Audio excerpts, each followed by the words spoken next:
Berjumpa lagi dalam permenungan kita edisi Jumat 28 Oktober 2022, Pekan Biasa ke-30. Hari ini adalah pesta Santo Simon dan Yudas Rasul.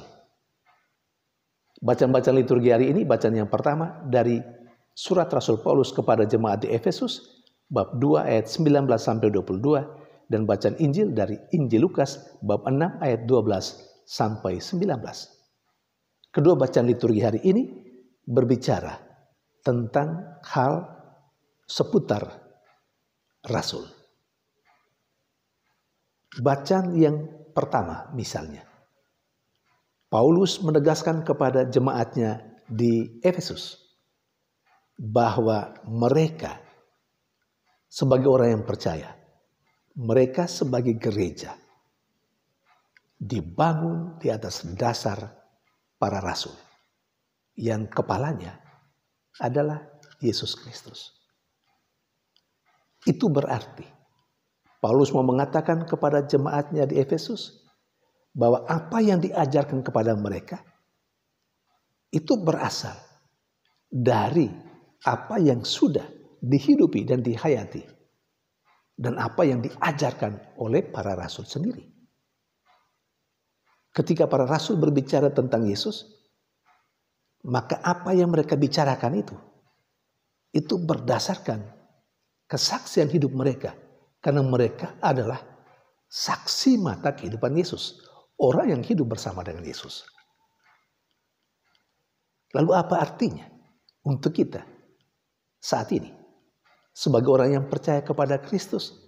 Sebagai gereja. Kata-kata Rasul Paulus kepada jemaatnya di Efesus bahwa mereka dibangun atas dasar para rasul, bagi kita saat ini juga artinya sama. Artinya apa yang diajarkan dalam gereja, terutama dalam gereja Katolik saat ini, adalah hal-hal yang dihidupi, hal-hal yang sudah dihayati terlebih dahulu oleh para rasul dahulu kala. Hal-hal yang mereka alami sendiri ketika mereka hidup bersama dengan Yesus. Maka jangan pernah meragukan apa yang diajarkan oleh gereja kita saat ini semuanya berasal dari apa yang sudah pernah dihayati dan dihidupi oleh para rasul dahulu kala. Hal yang lain misalnya untuk kita saat ini. Kalau kita mau memahami kata-kata Rasul Paulus. Kamu dibangun atas dasar para rasul. Kita harus pahami dengan cara seperti ini juga. Sifat gereja itu ada 4. Salah satu dari sifat gereja itu adalah apostolik. Nah, karena sifat gereja itu adalah gereja yang apostolik, maka itu berarti maka itu membuat atau memungkinkan ada sebuah istilah dalam gereja Katolik, successio apostolica. Artinya ada pengganti para rasul. Ada sederetan nama yang menggantikan para rasul sampai saat ini. Para paus yang adalah uskup. Saudari dan saudara yang terkasih.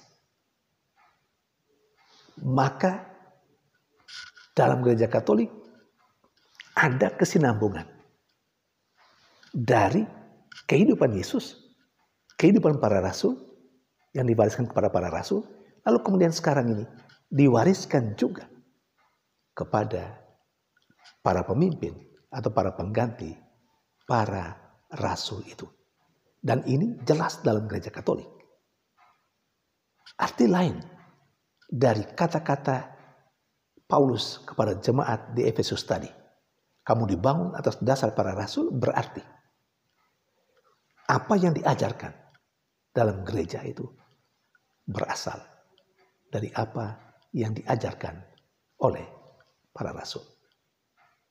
Saudari dan saudara yang terkasih.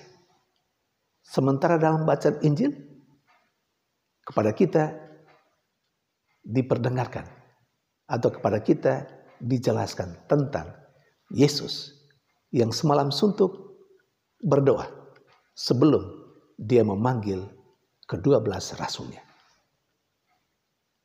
Yesus memanggil dari antara orang banyak yang mengikuti dia, yang disebut dengan para muridnya.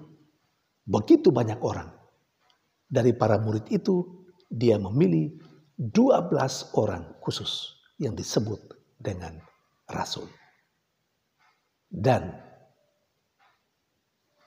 Simon serta Yudas yang dipestakan secara liturgis hari ini adalah nama-nama rasul yang menurut penginjil Lukas diurutkan pada urutan yang ke-10 dan pada urutan yang ke-11.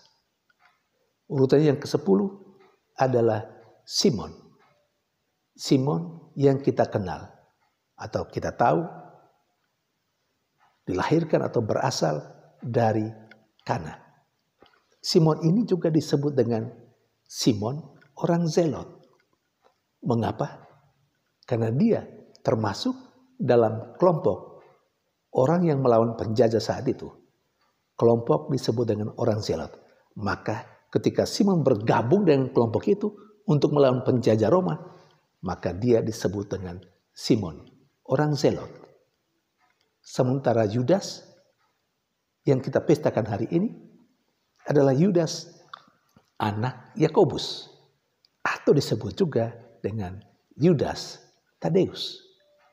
Yudas Tadeus inilah yang salah satu suratnya ada di dalam Perjanjian Lama, di mana dia menentang atau suratnya itu ditujukan secara khusus kepada orang-orang yang mau keluar dari Yudaisme, dan dia menentang aliran-aliran yang sesat. Dan di dalam suratnya itu dia mau membangun bagaimana menata kehidupan moral yang baik. Saudari dan saudara yang terkasih, tercatat Simon dan Yudas sebelumnya pasti adalah pengikut Yesus, murid Yesus, kemudian diangkat, dipilih menjadi rasul Yesus. Hal menarik di sini. Pertama itu menjadi pengikut Yesus, menjadi murid Yesus, lalu kemudian naik tingkat menjadi rasul Yesus, orang yang diutus. Pesan untuk kita. Ada 2 tahap dalam kehidupan beriman. Yang pertama, menjadi murid. Kalau menjadi murid, ya cukup saja mendengarkan dan melaksanakan apa yang diajarkan. Sudah itu cukup sampai di situ. Tidak usah lebih jauh lagi. Tetapi yang kedua, naik tingkat dari murid menjadi rasul. Orang yang siap diutus. Artinya, kalau murid tadi lebih banyak pasif, dengar saja, ikut saja apa yang diperintahkan, mengekor saja. Tetapi ketika naik tingkat menjadi rasul, ini orang yang mau bergerak, mau berbuat sesuatu. Karena dia menyadari bahwa dia orang yang diutus untuk pergi mewartakan kabar gembira. Artinya ada sesuatu. Dia punya kesadaran sendiri untuk melakukan sesuatu demi Yesus, demi atau karena imannya. Saudari dan saudara yang terkasih, kira-kira kita yang adalah orang yang percaya pada Yesus, kita sudah sampai pada tingkat mana? Masih pada murid Yesus atau sudah sampai ke tingkat rasul Yesus? Tuhan memberkati.